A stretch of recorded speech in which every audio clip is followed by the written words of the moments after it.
반갑습니다. 혜준TV입니다.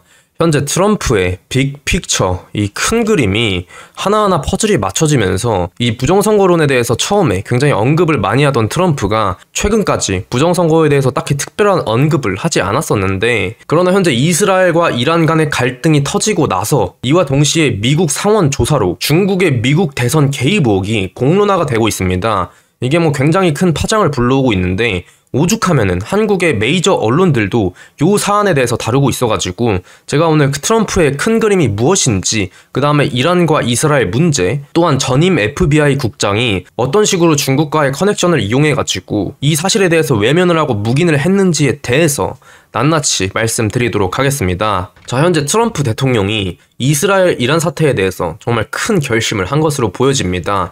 자칫하면 이게 진짜 제3차 세계대전을 불러올 수도 있다, 이런 관측까지도 보여지고 있는데, 사실 좀 이건 과장된 부분이 있다고 볼 수가 있고, 이스라엘 측에서는 초기 공습을 통해서 이란의 레이더 성능을 약화시키고 발사대를 파괴하면서 이란으로 하여금 즉각적인 반격을 하기 어렵게끔 만들었습니다. 이란 같은 경우는 극초음속 미사일도 상당수 보유하고 있고, 또한 드론이 굉장히 발달한 나라이기 때문에 드론 공격을 감행하게 되면은 이스라엘 측에서는 어려움을 겪을 수밖에 없기 때문에 초기 공습을 가하면서 이러한 사태를 제지한 것으로 보여지고, 또 트럼프 대통령은 이란과의 협상에서 강경한 기조를 계속해서 유지하면서 이란에 대한 공격 계획을 승인까지 내렸습니다. 그러나 이제 결정을 보려고 최종 명령은 보류한 상태이긴 하지만은 이건 사실상 트럼프 대통령이 칼을 뽑아 든 것이죠. 그러니까 언컨디셔널 서렌더, 그냥 조용히 하고 그냥 무조건 너네 무릎 꿇어, 야 항복해, 지금 요게 이제 트럼프 대통령의 입장이기 때문에 트럼프 대통령 입장에서는 근데 이러한 태도를 취할 수밖에 없는 것이, 이란 같은 경우는 이 시아파 벨트로 불리는 이라크, 시리아, 레바논, 이러한 이스라엘과 적대적인 관계를 형성하고 있는 국가들에게 무기를 갖다가 지원해주는 조직 헤즈볼라, 이 헤즈볼라를 사실상 움직이는 사령탑이 이란 아닙니까? 이들이 이제 레바논에서 활동을 하면서 이스라엘과 국경을 공유하면서 수많은 테러 범죄들을 일으켰는데, 이러한 상황에서 이란은 핵 개발이 막바지 단계에 이르렀고, 이스라엘은 이러한 상황에서 대규모 폭격을 가하면서 대응하고 있는 것이죠. 트럼프 대통령의 지지율이 이번에 굉장히 높게 나왔을 때가 56% 정도 나왔었는데,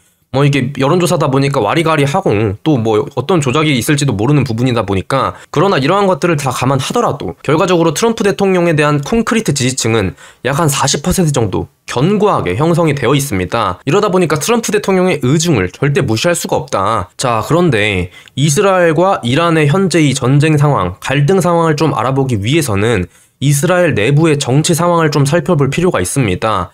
이스라엘의 네타냐후 총리 같은 경우는 굉장히 강경파로 알려져 있는데, 이분이 굉장히 인기가 없었어요. 지지율이 굉장히 안 나오는 상태였다 보니까 이 조기 총선에서 네타냐후 총리의 패배가 계속해서 점쳐지고 있는 상황이었는데, 요거를 어떤 식으로 뒤집을 수 있을까 하다가 이제 고수된 방법이 바로 이제 이란에 대한 초기 공습이었습니다. 기습 공습 이후에 이 네타냐후 총리가 안고 있던 정치적 부담이 사라지고 지지율이 굉장히 폭등하면서 이 네타냐후의 인기가 폭발하고 있다. 그러다 보니까 이란에 대해서 초기 공습을 때린 것이 이득이 사실상 어마어마하게 큰 것입니다. 또한 대규모 반정부 시위, 이런 것도 집회금지 명령으로 다 그냥 중단되어 버렸기 때문에 이스라엘 총리 입장에서는 이번 이란에 대한 조치 같은 경우는 초대박을 터뜨린 호재라는 것입니다. 또한 트럼프 입장에서는 현재 지구촌에 핵을 갖고 있는 국가들이 너무나 많습니다. 핵 과포화 상태라 그러죠.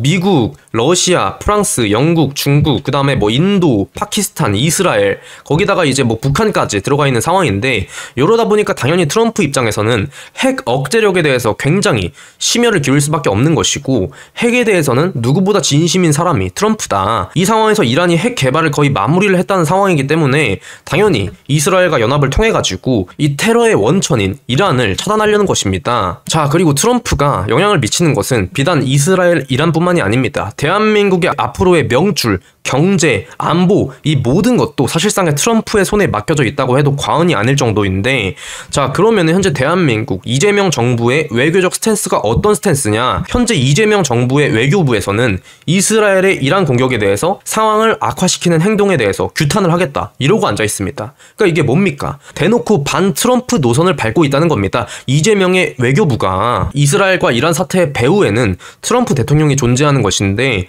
여기에 지금 대한민국 외교부가 이러한 경솔한 판단으로 갑자기 이스라엘에 대해서 강력하게 규탄한다, 상황을 악화시킨다, 이런 식의 메시지를 내버리면은 어떻게 되겠습니까?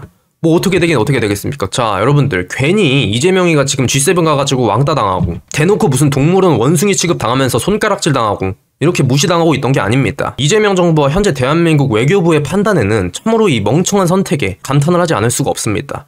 아니 G7 정상 성명에서 우리는 이스라엘의 자유권을 인정하겠다, 이라는 테러의 원천이다까지 강력하게 못을 박아놨는데 여기서 혼자 무슨 반 트럼프, 반미로 갔다가 외교부는 지금 나가고 있으니까, 이러니까 이재명 정부의 외교가 실패할 수밖에 없다. 100번 양보해서 이번에 외교부에서 이란에 대해서 강력하게 규탄을 했다고 할지언정 이 대북 송금 혐의가 걸려있는 범죄자에 대해서 트럼프가 얼마나 호의를 보일지는 모르겠다마는 그래도 할 수 있는 만큼은 해봤어야 되는 거 아닙니까? 아니 외교가 출발하자마자 트럼프와의 대척점에 서면서 트럼프를 적대시하면 어쩌자는 겁니까 도대체? 미국의 도움 없이 대한민국이 자생할 수가 있습니까? 국제사회에 대한 흐름을 전혀 못 읽고 있습니다 진짜로. 자, 아무튼 그래서 현재 난리가 난 게 무엇이냐면은 이 FBI의 비밀 문서가 공개됐다는 것입니다. 현재 중국이 위조 신분증으로 미국을 흔들었다는 것이 비밀 문서를 통해 공개되면서 파장을 일으키고 있는데, 자 여기 보시면은 fake driver's licenses flooding into US from China, other countries, US says. 자 이게 무슨 내용이냐면은 2020년 상반기 동안에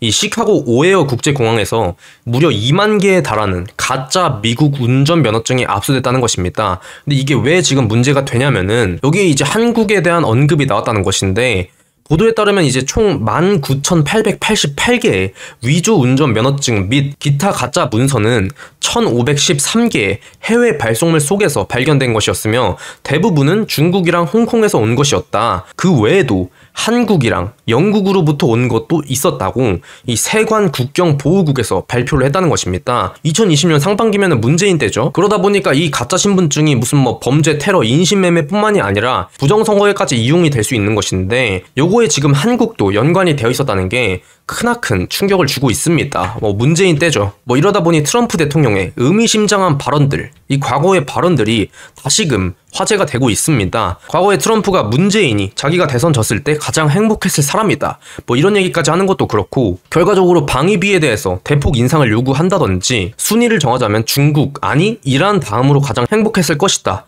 중국보다도 더 앞순위에 두면서 중국보다도 더 행복했을 것이다, 이런 얘기까지 하는 거를 보면은 이게 진짜 2020년에 있었던 이런 사건들과 문재인, 그 다음에 트럼프와 뭔 연결고리가 서서히 보이는 게 아닌가, 그 다음에 미국이 우리에게 이건 간접적으로 계속해서 메시지를 내주고 있는 게 아닌가 싶습니다.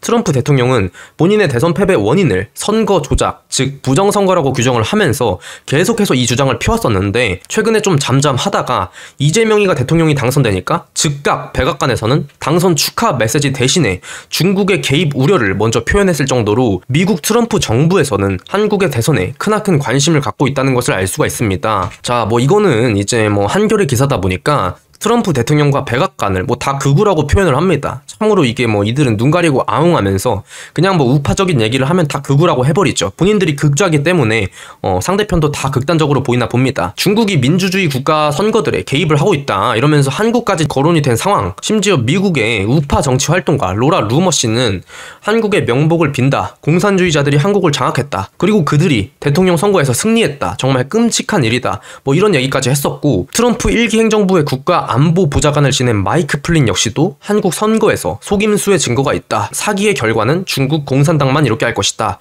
전부 다 맞는 말 아닙니까? 그 다음에 스티브 배넌, 이것도 이제 트럼프 측근 인사인데, 요분도 이제 워룸에서 이 중국의 선거 개입에 대해서 이야기를 하기도 하고, 이러다 보니까 대표적인 좌빨 언론 한겨레에서는 이재명의 셰셰 균형 외교, 사실상 북한 중국에 납작 엎드리겠다는 것을 어떻게든 쉴드를 쳐보려고 이런 기사를 쓰고 있는 것 같은데, 그 와중에도 여기에 전부 이제 팩트만 말했죠. 극우라고 했지만은 극우가 아니고 다 이분들이 맞는 말씀을 하신 겁니다. 그러다 보니까 현재 상황이 어떻게 되고 있냐, 이재명과 트럼프는 통화 지연이 계속 됐었고, 그리고 대통령실에서는 계속해서 무슨 트럼프를 스토킹하듯이 자꾸 조율 중이다, 언제까지 조율할 건데, 그냥 임기 끝날 때까지 조율만 하다 끝날 것 같습니다. 아니 당연한 게 지금 G7 모여가지고 이란을 규탄하고 있는데 혼자 무슨 한국 외교부만 이란이 아니라 이스라엘을 혼자 규탄하고 있으니까 여기서 껴주겠냐고요. 한미 정상회담 당연히 무산됐죠. 자, 그래서 이 미국 대선 개입과 관련돼가지고 이 FBI의 문서에 따르면은 중국 기업 바이트댄스가 운영하는 소셜미디어 틱톡 있죠, 여러분들 다들 아시죠?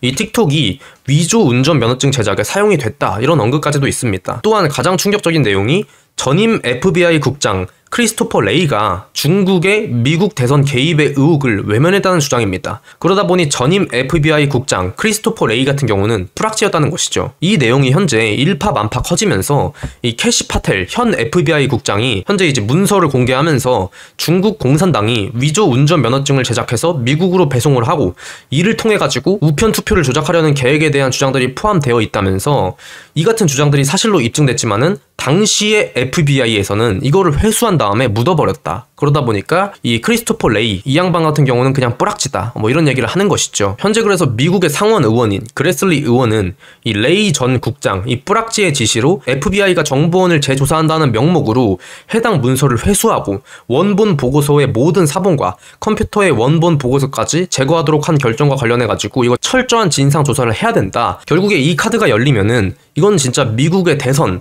이 부정선거론이 다시 한번 급부상하면서 FBI의 전 국장이 뿌락지였다. 이 사실과 더불어 가지고 이건 이제 단순한 미국의 부정선거론뿐만이 아니라 전 세계 글로벌을 대상으로 한 선거 사기의 진위 여부에 대해서 문을 열어주는 그 열쇠가 될 수 있다는 것입니다. 국제 정세가 빠르게 변하고 있고 대한민국이 미국에게 발걸음을 맞춰야 되는 판국에서 아직도 지금 정신 못 차리고 딴 데 보고 있는 한국 정치인들 반성하시고 빨리 은퇴 좀 하시기 바랍니다. 정치도 빨리 세대 교체가 돼야 되는 게 이거예요. 국제 흐름을 너무나 못 읽습니다.